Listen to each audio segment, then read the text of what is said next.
बड़ा focus Bharatiya Janata party के नेताओं का कहीं न कहीं वेस्ट बंगाल पे है और वो किसी भी कीमत पे, किसी भी साम दाम दंड भेद एजेंसियों को यूज करके चुनाव आयोग को कठपुतली बना के वो चुनाव जीतना चाहते हैं।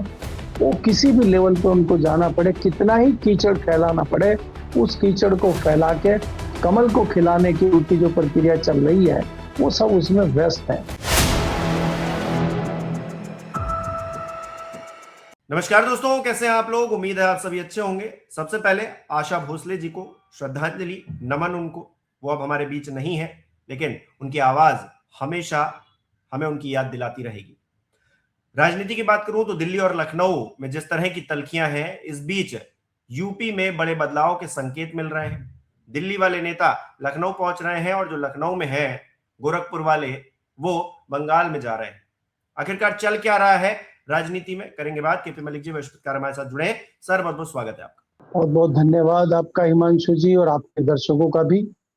आज मैं श्रद्धांजलि अर्पित करना चाहता हूँ आशा भोसले जी को, जो देश की बहुत ही जहीन गायिका रही हैं और देश को कई सारे इस तरह के संगीत गीत उन्होंने दिए हैं जो लगातार हमारे जहन में रहेंगे। मैं उनको बहुत बहुत श्रद्धांजलि अर्पित करता हूँ।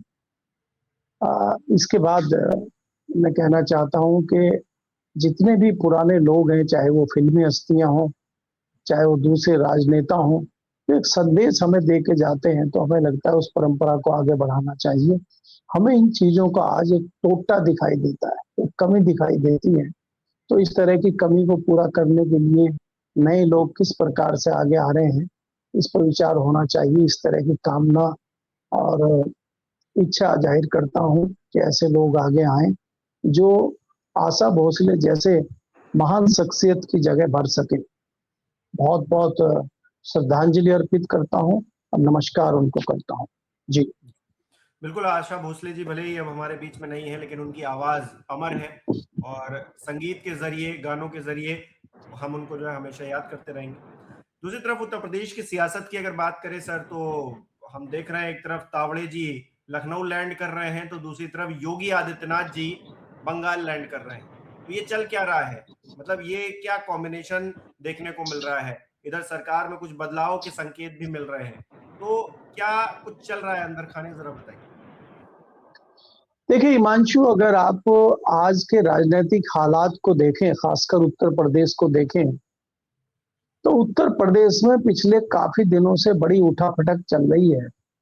क्योंकि आप देखेंगे कि जिस प्रकार के तल्ख रिश्ते दिल्ली और लखनऊ के हैं, उससे कहीं न कहीं जो दिल्ली का नेतृत्व था, उन्होंने एक हिसाब से अनाथ छोड़ दिया था यूपी को, और यूपी पे बहुत ज्यादा ध्यान वो अभी नहीं दे रहे थे।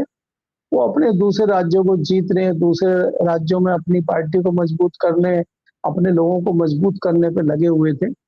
आप अगर देखें, चाहे महाराष्ट्र हो, हरियाणा हो, दिल्ली हो, बिहार हो और अब वेस्ट बंगाल और आसाम हो, उसमें भारतीय जनता पार्टी का जो दिल्ली का नेतृत्व है, जो गुजराती जो कहें लॉबी है, वो लगी हुई थी। एकाएक बीच में जिस प्रकार से ये हुआ कि पंकज चौधरी को अध्यक्ष बना के भेजा गया, और अध्यक्ष बनाने के बाद में फिर ये हुआ कि वो कार्यकारिणी अपनी नहीं बना पा रहे हैं, अपनी टीम नहीं बना पा रहे हैं, उसमें देरी हो रही थी। बीच में ये था कि मंत्रिमंडल का विस्तार होगा, मंत्रिमंडल में कुछ लोग हटाए जाएंगे, कुछ नए लाए जाएंगे। तो चर्चा ये है और हमारे सूत्र हमें ये बता रहे हैं कि जो जिन नामों को दिल्ली का नेतृत्व चाहता है, योगी जी उनको नापसंद करते हैं और योगी जी उनको नहीं बना रहे।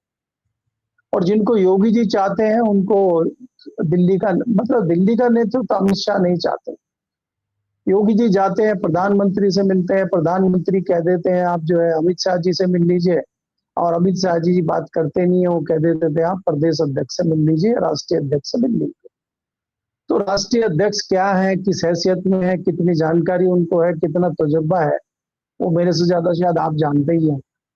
तो ऐसे में योगी जी क्या करें, इसके क्या मायने निकाले जाएं, ये हमारे सामने है। तो ये सारी चीजें देखते हुए एकाएक जो कल दिल्ली में घटनाक्रम हुआ है, जिस प्रकार से हम देख रहे हैं कि एक बिहार से नीतीश कुमार जी दिल्ली आ गए हैं, और अगर नीतीश कुमार जी दिल्ली आ गए हैं तो उससे एक नई सियासत दिल्ली में शुरू हो गई है। अखिलेश यादव जो है तीसरे सबसे बड़े राजनीतिक दल हैं आज भारत में, और उन्होंने नीतीश कुमार को प्रधानमंत्री पद का ऑफर दे दिया है।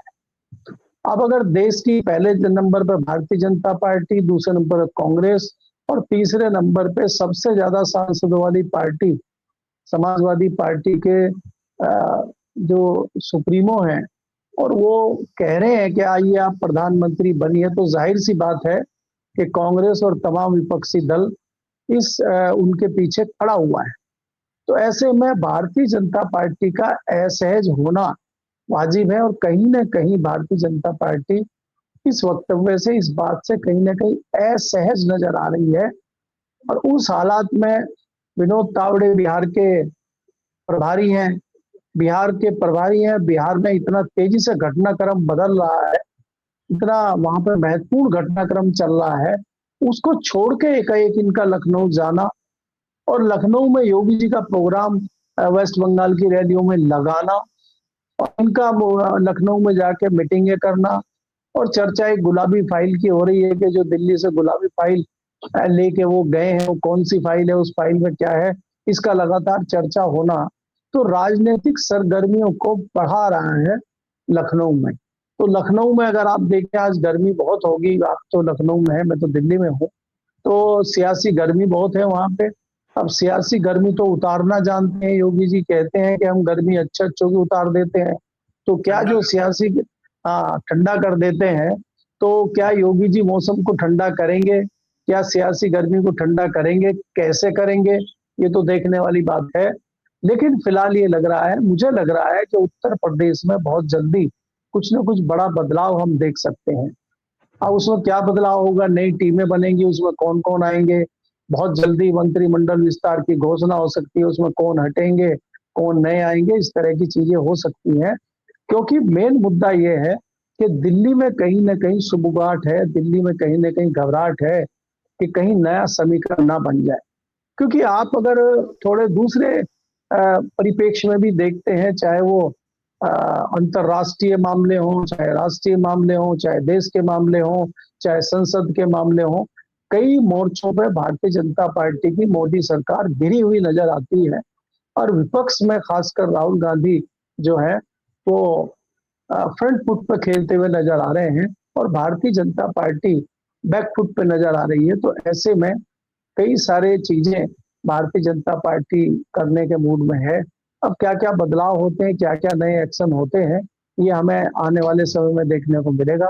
लेकिन फिलहाल एक ये भी है कि बड़ा फोकस भारतीय जनता पार्टी के नेताओं का कहीं ना कहीं वेस्ट बंगाल पे है, और वो किसी भी कीमत पे, किसी भी श्याम धाम दंड भेद एजेंसियों को यूज करके, चुनाव आयोग को कठपुतली बना के वो चुनाव जीतना चाहते हैं।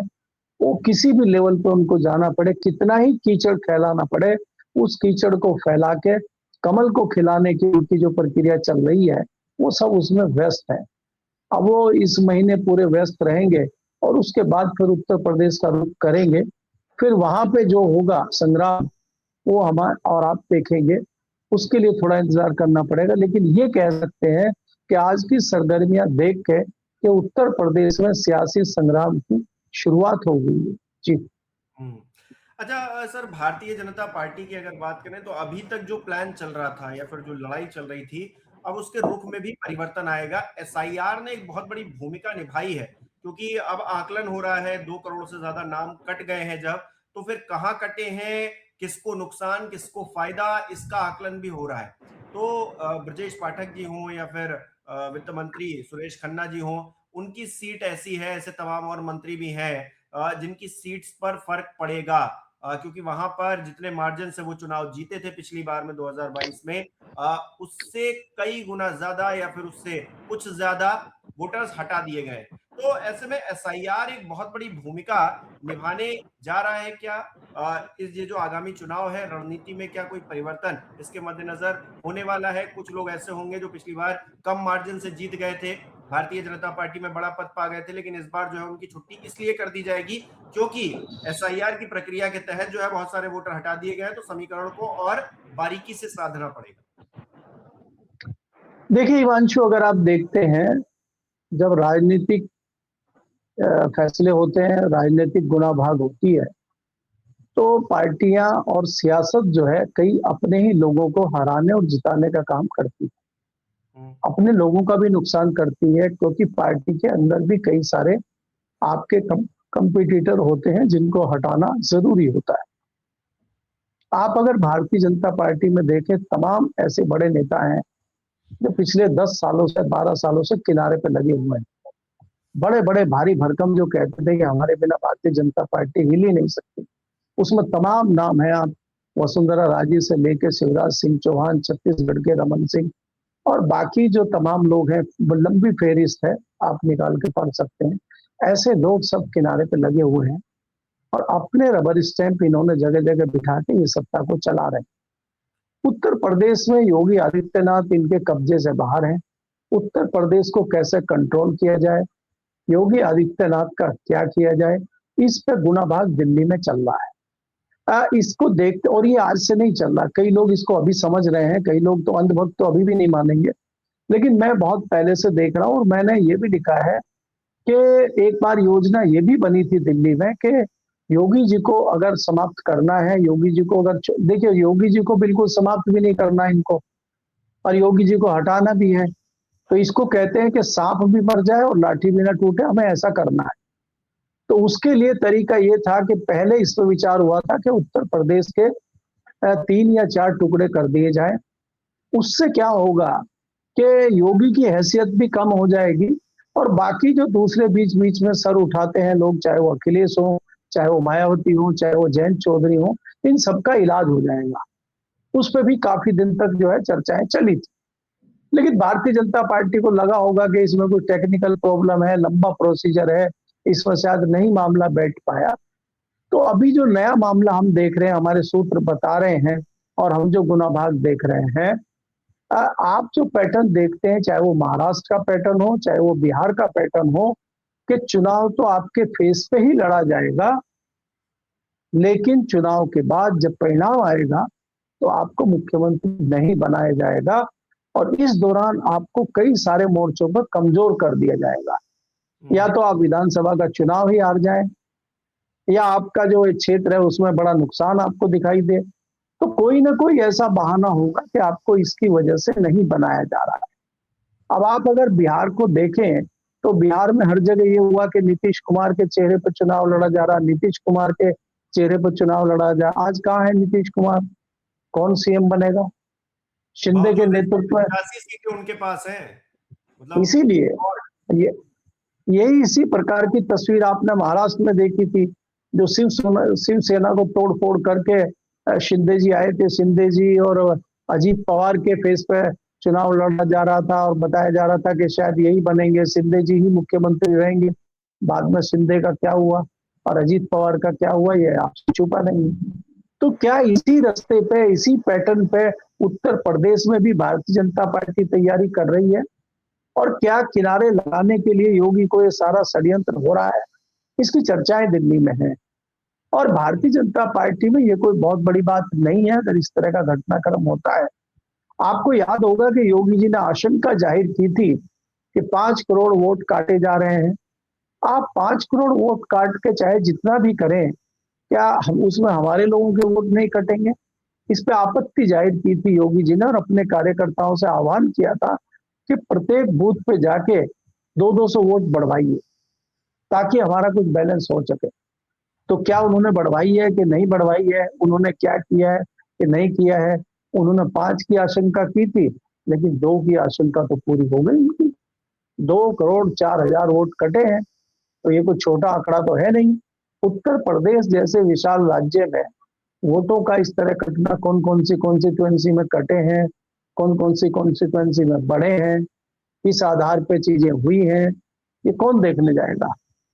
आजकल तो आप जानते हैं कि चाहे वो चुनाव आयोग हो और चाहे वो दूसरी एजेंसियां हो, वो सब सरकार के तोते हैं। तो उन्होंने क्या किया होगा, क्या नहीं किया होगा, ये तो मुझे नहीं पता, लेकिन जो चाह रहे होंगे आका, कहीं ना कहीं तो कुछ ना कुछ हुआ ही होगा। तो इससे भी कहीं ना कहीं सकते में योगी आदित्यनाथ हैं और योगी आदित्यनाथ भी फूक फूक का कदम रख रहे हैं। इतनी आसानी से वो इनके जाल में फंसने वाले नहीं हैं और वो किस प्रकार से अपने आप को बचाते हैं और नया पैतरा दिल्ली का क्या होता है, ये हमें कुछ दिन में पता चल जाए। जी, बहुत बहुत शुक्रिया सर हमारे साथ जुड़ने के लिए, तमाम बातचीत के लिए। हमारे दर्शक किस तरह से देख रहे हैं इस विषय को कमेंट करके जरूर बताएं। इस वीडियो को लाइक करना, शेयर करना मत भूलिएगा। हमारे चैनल को सब्सक्राइब नहीं किया तो वो भी जरूर कीजिएगा। आप हमें सहयोग भी कर सकते हैं ज्वाइन बटन पर क्लिक करके। बहुत बहुत धन्यवाद।